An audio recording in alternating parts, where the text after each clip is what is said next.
बिस्मिल्लाहिर्रहमानिर्रहीम अस्सलाम वालेकुम वरहमतुल्लाहि वबरकातुहू। स्टूडेंट्स, फ़र्स्ट डेमो लेक्चर में मैंने आप लोगों को इस्लामियात और एवरीडे साइंस के बारे में डिटेल्स बताई थी। आज हम लोग उर्दू के बारे में देखते हैं। उर्दू के जो हमारे कंटेंट होंगे, जो हम डिटेल में पढ़ेंगे। फ़र्स्ट ऑफ़ ऑल जो है हम ग्रामर के बारे में पढ़ेंगे, ख़ास तौर पे जुमले की दुरुस्तगी वगैरह, और बाकी सारी डिटेल में उर्दू की ग्रामर देखेंगे। मुहावरात, ज़रबुल इम्साल, मशहूर अशआर और शुअरा, मशहूर अफ़साने और अफ़साना निगार, उर्दू ज़ुबान, इब्तिदा और हक़ाइक़ देखेंगे। और उसके बाद फ़ोर्ट विलियम कॉलेज के क्वेश्चंस भी पास्ट पेपर्स में आए हुए हैं, और दिल्ली कॉलेज के भी, तो इसकी डिटेल्स भी देख लेंगे। अहम तसानीफ़ और उनके मुसन्निफ़ के बारे में भी डिटेल देखेंगे। ठीक है, थोड़ा-सा यहाँ पे हम उर्दू की ज़रबुल इम्साल और मुहावरात के मतलब देख लेते हैं। पहला जो मुहावरा है वो हमारे पास ज़रबुल मिसल है, ताक नेसियाँ पे रखना। इसका मतलब होता है भूल जाना। ठीक है, ये मैंने कुछ पास्ट पेपर्स में से लिए हैं। नाख़ून से गोश्त अलहदा नहीं होता, इसका क्या मतलब है? एमसीक्यूज़ में आ सकता है। आपको 4 ऑप्शंस दिए जा सकते हैं, उसमें से आपने जो सही या दुरुस्त ऑप्शन होगा उसको चूज़ करना होगा। तो इसका मतलब होता है गहरे ताल्लुकात ख़त्म नहीं होते। ये पढ़ के भी पता चल रहा है। अल्ले तल्ले करना, ऐश करना। नेक्स्ट है रेल पेल होना, कसरत होना। नेक्स्ट फ़ाख्ता उड़ाना का क्या मतलब है? मज़े करना। 9 13 22 बताना, मीन के टाल देना, कोई बात जो है वो सही से ना बताना। गंगा बहाना का मतलब होता है किसी मुश्किल काम को अंजाम देना। नेक्स्ट कंप्यूटर साइंस के कंटेंट्स देखें तो सबसे पहले सबसे इम्पॉर्टेंट जो है वो शॉर्टकट कीज़ हैं, उनके बारे में पूछ लिया जाता है। कुछ एब्रीवेशंस के बारे में पूछ लिया जाता है। इंटरनेट रिलेटेड क्वेश्चन आ सकते हैं। इंपॉर्टेंट प्रोग्राम्स मीन के सॉफ्टवेयर्स वगैरह, उनके फंक्शंस वगैरह पूछ लिए जाते हैं। और पार्ट्स ऑफ कंप्यूटर के बारे में, इनपुट एंड आउटपुट डिवाइसेस के बारे में पूछा जा सकता है। तो ये हमारे कंप्यूटर के कॉन्टेंट्स हैं। जियोग्राफ़ी वाले पोर्शन में हम लोग क्या पढ़ेंगे? हम लोग वर्ल्ड जियोग्राफ़ी को डिटेल्स में देखेंगे, और पाकिस्तान जियोग्राफ़ी को, और इसके साथ साथ कुछ इंपॉर्टेंट टर्म्स और उनकी डेफिनेशंस वगैरह देखेंगे। यहाँ पे एक और बहुत ही इंपॉर्टेंट चीज़ एक्सप्लेन कर दूँ कि वर्ल्ड जियोग्राफ़ी में और पाकिस्तान जियोग्राफ़ी में हम पॉलिटिकल और फिज़िकल मैप देखेंगे। ठीक है, पॉलिटिकल मैप और फिज़िकल मैप को देखेंगे। पॉलिटिकल मैप क्या होता है स्टूडेंट्स? पॉलिटिकल मैप में हमारे पास बाउंड्रीज़ आ जाती हैं किसी भी कंट्री की, कि किसी कंट्री के साथ कौन कौन से कंट्रीज़ टच कर रहे हैं, उनकी बाउंड्रीज़ किसके साथ मिल रही हैं उस कंट्री की। और इसके अलावा करेंसी आ जाती है उस कंट्री की, कैपिटल्स वगैरह आ जाते हैं, और ये सारी जो इंपॉर्टेंट डिटेल्स हैं ये पॉलिटिकल मैप में आ जाती हैं। और इसके अलावा हम लोग देखेंगे फ़िज़िकल मैप। फ़िज़िकल मैप भी वर्ल्ड जियोग्राफ़ी में भी देखेंगे और पाकिस्तान जियोग्राफ़ी में भी। तो फ़िज़िकल मैप जो है उसमें हमारे पास आ जाते हैं दरिया, आ जाते हैं पहाड़, आ जाते हैं झीलें वगैरह, जो भी इम्पोर्टेंट चीज़ें हैं तो वो सारी जो है वो फ़िज़िकल मैप में आ जाती हैं। ठीक है, फिर पाकिस्तान स्टडीज़ या पाकिस्तान अफेयर्स की बारी आती है। तो इसमें हम आइडियोलॉजी ऑफ पाकिस्तान को डिटेल में पढ़ेंगे, इंडो पाक हिस्ट्री को देखेंगे, और प्री पार्टीशन अफेयर्स और पोस्ट पार्टीशन अफेयर्स दोनों को डिटेल में देखेंगे, जो कि बहुत ज़्यादा इंपॉर्टेंट है। नेक्स्ट इंग्लिश की बात करें तो इंग्लिश में हम सेंटेंस एंड सेंटेंस स्ट्रक्चर के बारे में पढ़ेंगे। फिर पार्ट्स ऑफ स्पीच को डिटेल में देखेंगे, सेंटेंस करेक्शन को देखेंगे, यूज़ ऑफ आर्टिकल को, और टेंसेस को। टेंसेस में फिर हम आगे फर्दर डिटेल में देखेंगे, जिसमें जो ज़्यादातर क्वेश्चन जिस टाइप के आते हैं वो आपके पास एक्टिव वाइज, पैसिव वाइज आ जाते हैं, और डायरेक्ट इनडायरेक्ट आ जाते हैं। तो उनकी हम ट्रिक्स सीखेंगे कि किस तरह से हम पहचान कर सकते हैं, किस तरह से किसी वॉइस को चेंज कर सकते हैं। तो वो इंशाल्लाह ताला डिटेल में देखेंगे। तो ये हमारे इंग्लिश के कंटेंट हैं। यहाँ पे इंग्लिश के लिए मैंने थोड़ा सा एक्सप्लेन कर दिया आर्टिकल का यूज़। तो आर्टिकल्स हमारे पास कौन से होते हैं? ए, एन एंड द होते हैं आर्टिकल्स। ठीक है, इनडेफिनेट आर्टिकल्स कहते हैं ए एंड एन को, और द को हम डेफिनेट आर्टिकल कहते हैं। और जो हमारे पास ए और एन है, ये किसके लिए यूज़ होते हैं? वन थिंग के लिए यूज़ होते हैं, जो कि नॉन स्पेसिफिक नाउन होता है, मीन के कॉमन नाउन हम कह सकते हैं। एन कहाँ पे यूज़ करते हैं? जहाँ पे हमारे पास या तो कोई वर्ड वाउल से स्टार्ट हो रहा हो, या फिर साउंड जो है उस वर्ड की, उस लेटर की जो है वो साउंड जो है वो वाउल टाइप हो, वाउल जैसी हो, मीन के वो हो कॉन्सोनेंट लेटर, लेकिन उसकी साउंड जो है वो वाउल की तरह हो।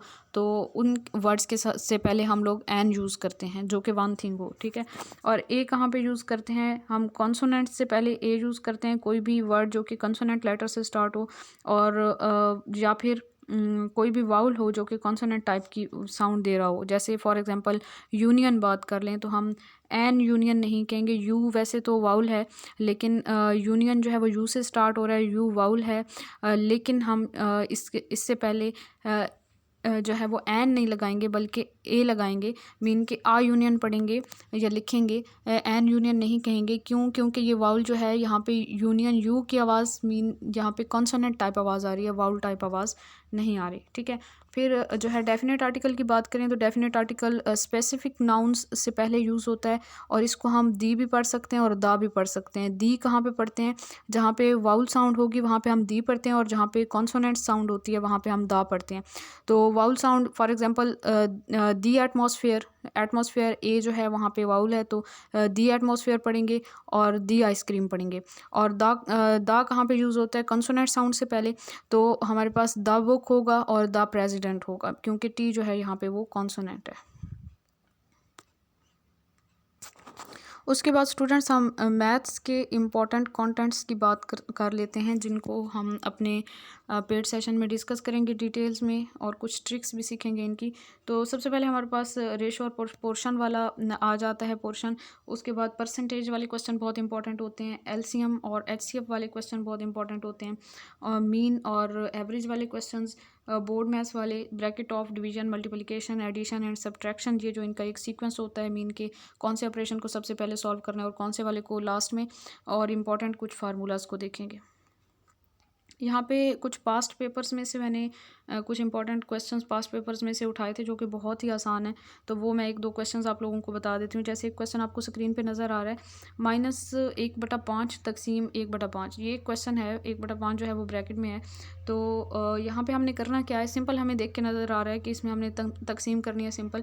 तो जब भी हमारे पास यहाँ पे फ्रैक्शन में, मीन बटे में कोई क्वेश्चन होता है, तो हम क्या करते हैं, ये जो 1/5 है ये एज इट इज़ आ जाएगा, इसी तरह लिख लेंगे इसको, और ये जो तकसीम है इसको हम ज़रब में तब्दील करेंगे, डिवाइड जो है वो मल्टीप्लाई में चला जाएगा।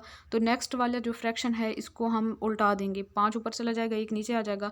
अब ये क्रॉस कटिंग हो जाएगी इनकी, 5 से कट जाएगा, तो क्या बच जाएगा हमारे पास? -1 डिवाइडेड बाई 1, तो बटे के नीचे तो हम 1 लिखते नहीं हैं, तो हमारे पास आंसर आ जाएगा -1। ठीक है, तो यहाँ पे आंसर आ जाएगा -1। एक और क्वेश्चन भी मैंने एजुकेटर्स के ही, बल्कि ये वाला जो क्वेश्चन था हमारा, ये एजुकेटर्स के पास पेपर में से मैंने उठाया था। और नेक्स्ट क्वेश्चन जो है, जो अभी रिसेंटली हमारे पास जो हमारा टेस्ट हुआ था पीपीएससी के थ्रू लेक्चरर केमिस्ट्री का, उसमें जीके वाले पोर्शन में ये क्वेश्चन आया हुआ था 0.057 - 0.041। तो ये जो इशारिया वाले सवाल होते हैं, इसमें जस्ट हम लोगों ने ये ख्याल रखना होता है कि इशारिया के नीचे इशारिया आए, बाकी वैल्यूज़ जो हैं वो ऊपर नीचे ठीक से तरतीब में आ जाएं। अगर कोई वैल्यू मिसिंग है, कहीं पे नहीं आ रही ऊपर नीचे, तो उसको ऐसे ही छोड़ देंगे और ऊपर या नीचे 0 लगा देंगे, तो हमारा क्वेश्चन जो है वो सॉल्व हो जाता है। अगर मेरी बात के आप लोगों को समझ नहीं आई, तो यहाँ पे मैं आप लोगों को बता देती हूँ कि फॉर एग्जांपल हमारे पास क्वेश्चन हो 0.01 -21, या प्लस कर लें +21.5।